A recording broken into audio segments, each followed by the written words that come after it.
E aí, galerinha do sétimo ano, para a nossa aula de história. Essa semana falaremos sobre esse processo de colonização que houve na América e a relação dessa colonização com os povos nativos. Quando os colonizadores chegaram aqui, já tinha um monte de gente morando aqui. E aí, como é que esse pessoal reage a essa invasão europeia? Como é que acontece esse processo aí? É isso que a gente vai ver agora na nossa aula. Espero que você tenha estômago para ver o que os espanhóis fizeram, ok? Então vamos lá começar. E a gente vai começar falando exatamente disso, dessa chegada deles. Mas não só dos espanhóis, como dos portugueses. Quando espanhóis e portugueses chegaram na América, claro, já havia um monte de nativos aqui que eles chamaram de índios, inclusive porque Colombo pensava estar chegando na Índia, né? Então chamou todos os habitantes aqui da América de índios e acabou pegando e ficou nisso mesmo. Mas são vários povos. Índio não é um povo só, são vários povos que habitavam na região. E aí, esses colonizadores, a relação não foi tão simples. Chegar e dizer, viemos colonizar eles, tudo bem. Não, não foi. Houve muita violência, escravidão indígena, houve muita barbárie mesmo, muita coisa terrível. E é triste a gente imaginar isso, quantas pessoas, milhões e milhões de nativos que morreram para que os espanhóis cumprissem os seus desígnios de tomar as terras que eram deles, né? Mas especificamente, vamos falar um pouquinho dos espanhóis aqui, a colonização da América Espanhola. E aí, conforme eles descobrindo regiões, claro, eles queriam dominar. E eles estavam atrás de metais preciosos, pedras preciosas, ouro, prata. Havia um interesse nisso por conta de toda uma política metalista, mercantilista, e o metalismo fazendo parte dessa política mercantilista europeia, ou seja, o acúmulo de metais. Então precisava atrás de metais, buscar metais novos. E aí, quando chegaram aqui, o que eles queriam era isso: ouro, pedras preciosas e tudo mais, principalmente o ouro, né? E aí, quando Colombo chega aqui, que inicia esse processo, então, depois dele outros navegadores, claro, vários deles, vamos falar de dois deles, vieram para cá. Então a conquista da América se inicia, né? Civilizações que já existiam aqui, por exemplo, foram destruídas. Na América Central, você já tinha os astecas e outros pequenos povos, claro, é, maior delas os astecas.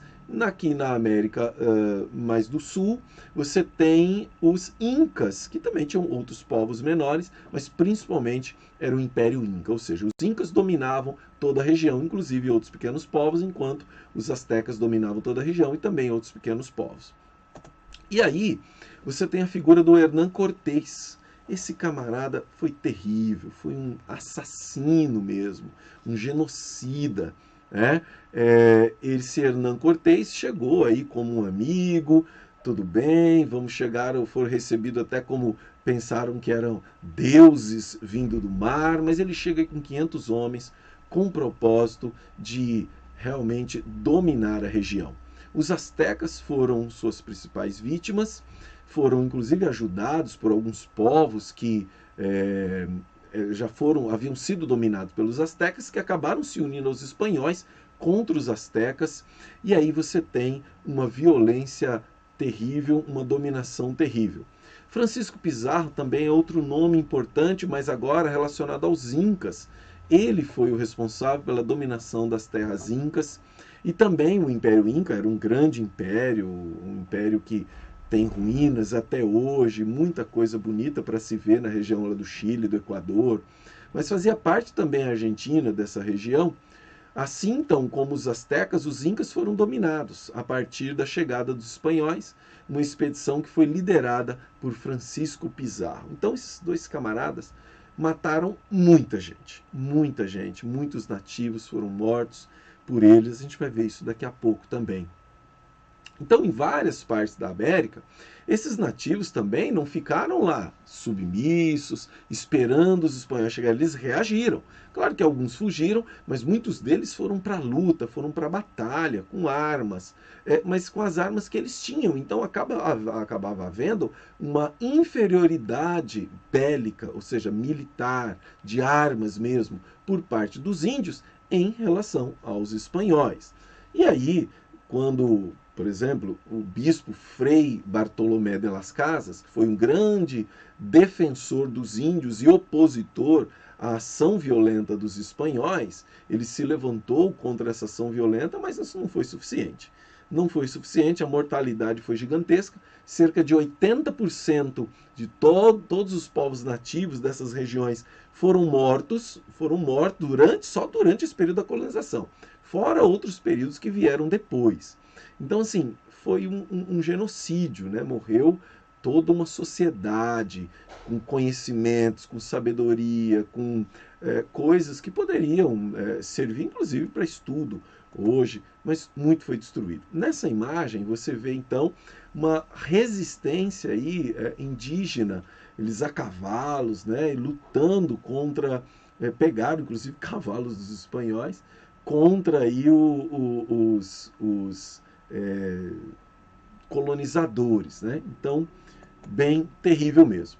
Mas a conquista espanhola foi possível graças a alguns motivos, algumas razões que os ajudaram. Primeiro, as doenças. Os nativos não tinham imunidade contra várias doenças que os espanhóis trouxeram. Então, os espanhóis trouxeram doenças que eles já sabiam lidar, inclusive sabiam alguns medicamentos, como lidar com aquilo, outras doenças que não tinham cura mesmo, que eram muitas, e os nativos pegavam essas doenças muito facilmente. Então, essas doenças foram forma, né, de morte de muita gente, de muitos nativos. Outro aspecto, claro, a superioridade das armas, não somente arco, flecha, que eles acabavam usando também, isso era no improviso, mas eles tinham espadas e principalmente armas de fogo, canhões, armas de vários tipos, né, que eles utilizavam para matar esses nativos. Então era muito complicado, era muito desproporcional o poder militar dos espanhóis em relação aos astecas. E também, como eu disse, tinham povos que haviam sido conquistados pelos astecas. Esses povos se uniram aos espanhóis contra os astecas. Só que esse povo estava sendo enganado, eles também seriam mortos, também seriam dominados. Aliás, se tornando escravos, trabalho escravo mesmo. Quando acabava, eles eram escravizados. E então, tudo isso trouxe uma situação bem complexa aí para esse momento. Bom, gente, só para a gente entender então que a colonização não foi feita de forma tranquila, mas houve muita violência, muita morte, mas também resistência, né, a luta por permanecer livre do povo que estava, as pessoas que aqui estavam. Então, de uma forma, nós temos essa história também no Brasil, que nós estudaremos em outro momento, mas a colonização brasileira talvez não tenha sido tão violenta quanto a espanhola, mas não deixou de ser cruel, escravizadora e tudo mais. Tá certo, pessoal? Fiquem com Deus. Deus abençoe a todos. Tchau, tchau.